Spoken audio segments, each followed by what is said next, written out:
કીધું કે મનુ મહારાજે અને શત્રુપા મહારાણીએ ગૃહસ્થાશ્રમની શરૂઆત કરી 5 સંતાનો થયા છે. આકુતિ, દેવહૂતિ અને પ્રસૂતિ આ 3 દીકરીઓ અને પ્રિયવ્રત અને ઉત્તાનપાદ આ 2 દીકરાઓ. તેમાં દેવહૂતિના લગ્ન કરદમ ઋષિની સાથે થયા છે અને કરદમ ઋષિને જ્યારે પરણવાનું ભગવાન બ્રહ્માજીએ કીધું ત્યારે વિચાર કર્યો કે મારી ઘરે ભગવાન અવતાર ધારણ કરે તો મારું લગ્ન જીવન દિવ્ય બને. આ ભાવથી કરદમ ઋષિએ ભગવાનનું તપ કર્યું. પેલા પૈણા નથી કે લગ્ન કરી લીધા, પેલું તપ કર્યું, પેલા સાધના કરી, પૂજા કરી ઈશ્વરની અને ભગવાન પ્રસન્ન થયા. અને ત્યારે શું માંગ્યું એનું વર્ણન કરે છે.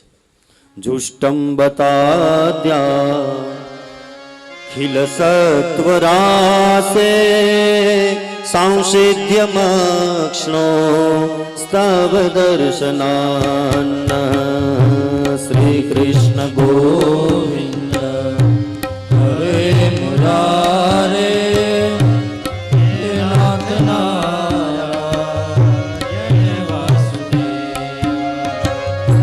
યદર્શનમ જન્મભીર્ય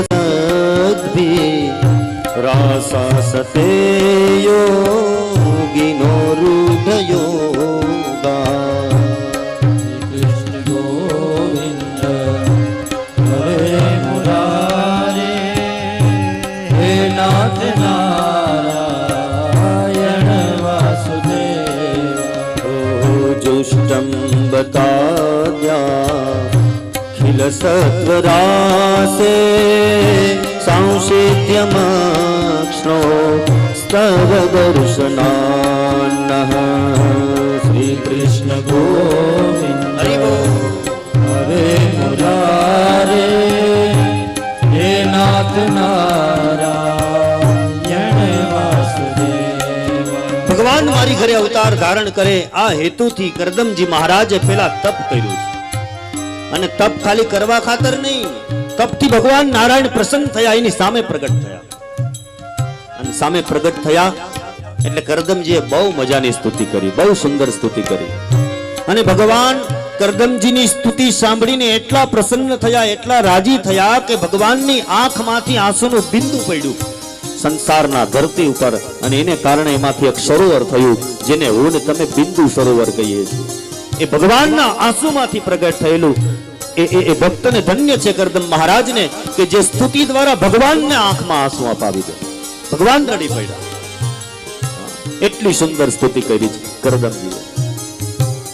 જુષ્ટમ બતાદ્યા ખિલ સત્વરાસે સાંસિધ્યમક્ષ્ણો સ્તવ દર્શનાન શ્રી કૃષ્ણ ગોવિંદ હરે મુરારે હે નાથ નારાયણ વાસુદેવ યદર્શનમ જન્મભીર્ય સદ્ભી રાસસતે યોગિનો રૂઢયોગા હે નાથ નારાયણ વાસુદેવ હે નાથ નારાયણ વાસુદેવ ઓ જુષ્ટમ બતાદ્યા ખિલ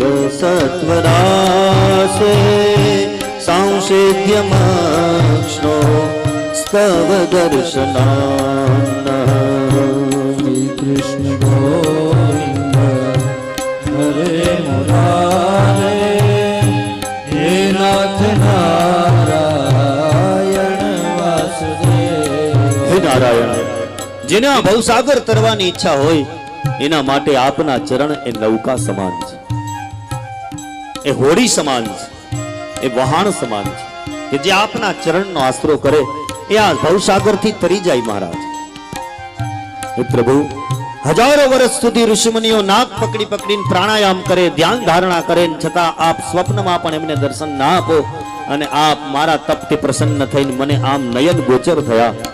હે પ્રભુ, મારા જન્મ જન્મના પાપો બધા નાશ થયા છે. પ્રભુ, બહુ સુંદર સ્તુતિ કરી, ભગવાન પ્રસન્ન થયા.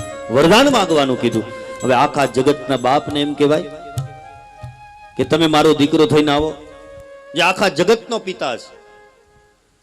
હા, ભારતના ઋષિમુનિઓ ક્યારેય અવિવેક ન કરે. અવિવેક માણસ જ કરે, ઋષિમુનિઓ સંતો ન કરે. ભગવાનને એમ ન કે તું મારો દીકરો બન, પણ ભગવાનને પ્રાર્થના એમ કરી કરદમજીએ કે પ્રભુ આપ તો મારા મનની ઈચ્છા જાણો છો, ને છતાં પણ જો મને પૂછો છો તો એક જ ઈચ્છા છે, આપના જેવો પુત્ર મારા ઘરે પ્રગટે આવો આશીર્વાદ આપો.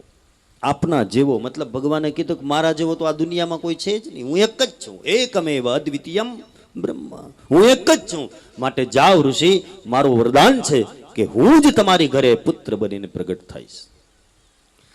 હવે અત્યારે કરદમજી કુંવારા છે, હજી પરિણા નથી, એટલે ભગવાને એની ઈચ્છા પણ જાણી લીધી ને કીધું કે હું ત્યારે જ પ્રગટ થાઉં જ્યારે મારી માં હોય. તો હે ઋષિ, આજથી ત્રીજે દિવસે તમારા આશ્રમમાં રથ આવશે, એની અંદર રાજકુમારી દેવહૂતિ હશે, એમની સાથે વિવાહ કરજો અને તમારા બંનેના દાંપત્ય યોગે સાંખ્ય શાસ્ત્રના પ્રચાર પ્રસાર માટે થઈ અને હું કપિલના રૂપમાં પ્રગટ થઈશ. આમ આશીર્વાદ આપ્યા. મતલબ ભગવાને જ પરણાવવાનો, તમારે કેના દ્વારા પ્રગટવું એ સ્ત્રીની પણ ચયન હે પરમાત્મા તમે જ કરો. આમ કરદમજીએ ભગવાનને આ એક જ વરદાનની અંદર કરદમજીએ બધું માગી લીધું. કરદમજીની એ સુંદર સ્તુતિથી ભગવાન પ્રસન્ન થયા, વરદાન આપીને